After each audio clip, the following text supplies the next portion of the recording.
Shalom Bapak, Ibu, Saudara yang dikasihi Tuhan kita Yesus Kristus. Saya berharap Bapak, Ibu, Saudaraku semuanya ada dalam keadaan baik.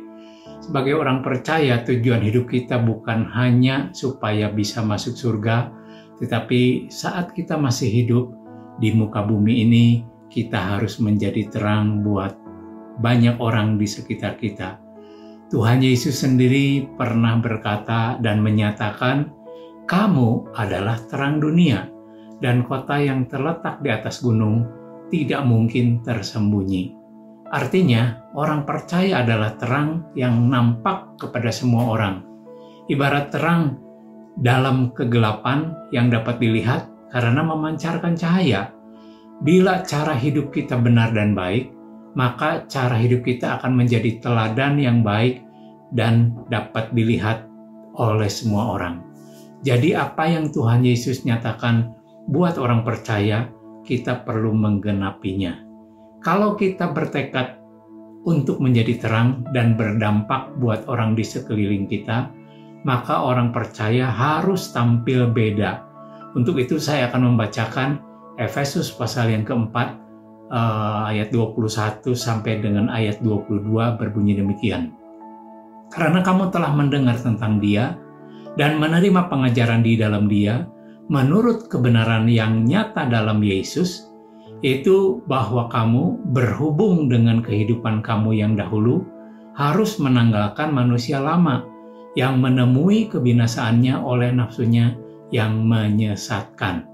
Nah, sebagai orang percaya yang sudah mendengar tentang Yesus Kristus dan sudah diajar tentang sifat Allah yang ada di dalam diri pribadi Yesus Kristus, jadikan pikiran Kristus, perasaan Kristus, tindakan Kristus sebagai teladan dalam hidup kita.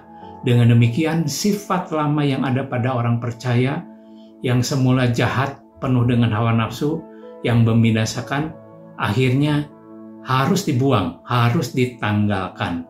Apa yang harus dilakukan oleh orang percaya agar dapat menanggalkan manusia lamanya? Efesus 4 ayat 23 mengatakan, supaya kamu dibaharui di dalam roh dan pikiranmu. Jadi orang percaya dapat meninggalkan atau menanggalkan manusia lamanya, maka orang percaya perlu diperbaharui roh dan pikirannya.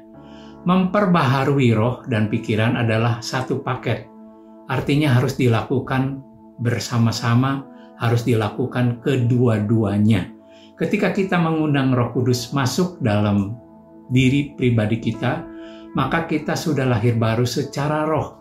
Tetapi pikiran kita belum dibaharui. Oleh karena itu, untuk dapat menanggalkan manusia lama kita, maka bukan hanya roh kita saja yang diperbaharui, tetapi juga perlu pembaharuan pikiran yang dikerjakan oleh Allah.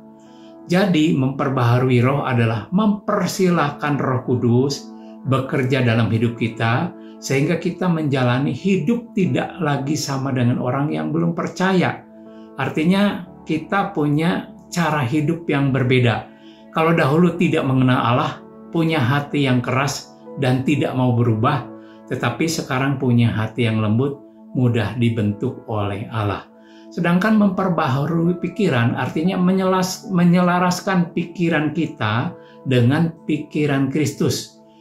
Pikiran Kristus seperti apa?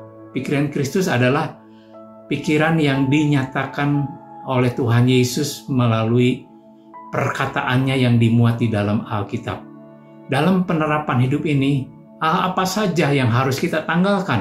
Ada beberapa hal yang perlu kita tanggalkan, tapi pada intinya segala sesuatu yang berkenaan dengan manusia lama kita, baik itu pikiran, perkataan, perasaan, emosi, perbuatan yang tidak berkenan kepada Allah harus ditanggalkan dan digantikan dengan hal-hal yang baru.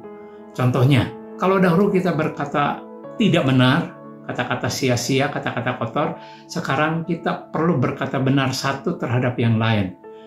Kita perlu memperkatakan perkataan-perkataan yang membangun. Bagaimana dengan perkataan yang kita ucapkan sekarang ini?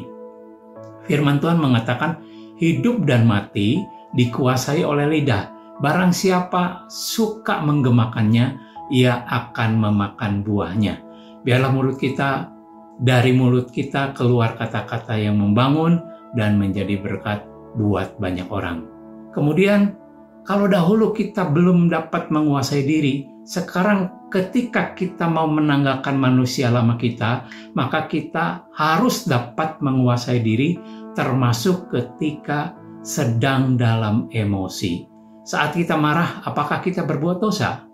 Misalnya mengeluarkan kata-kata yang mengandung kebencian, kutukan, dan lain-lain.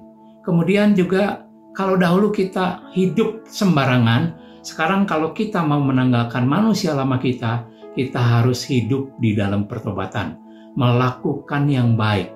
Nah, pertanyaannya, apakah hidup kita sudah menghasilkan buah yang baik? Misalnya buah karakter, buah Roh Kudus, buah jiwa-jiwa.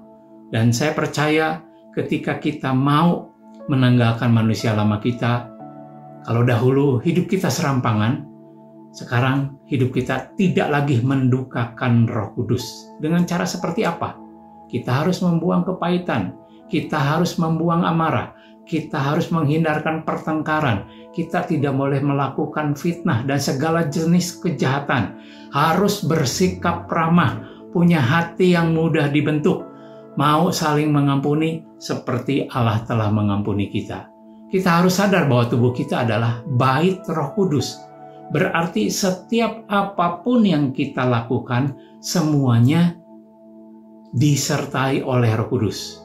Ketika kita masih punya akar pahit, masih suka memfitnah, tidak mau mengampuni, dan melakukan berbagai kejahatan yang lain, maka sesungguhnya kita masih menggunakan manusia lama kita.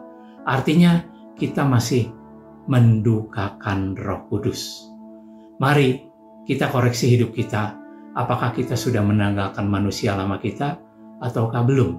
Kalau belum, mari kita tanggalkan dan kita tinggalkan manusia lama kita dan kenakan manusia baru agar terang Kristus dapat terpancar melalui kehidupan kita. Tuhan Yesus memberkati kita semuanya.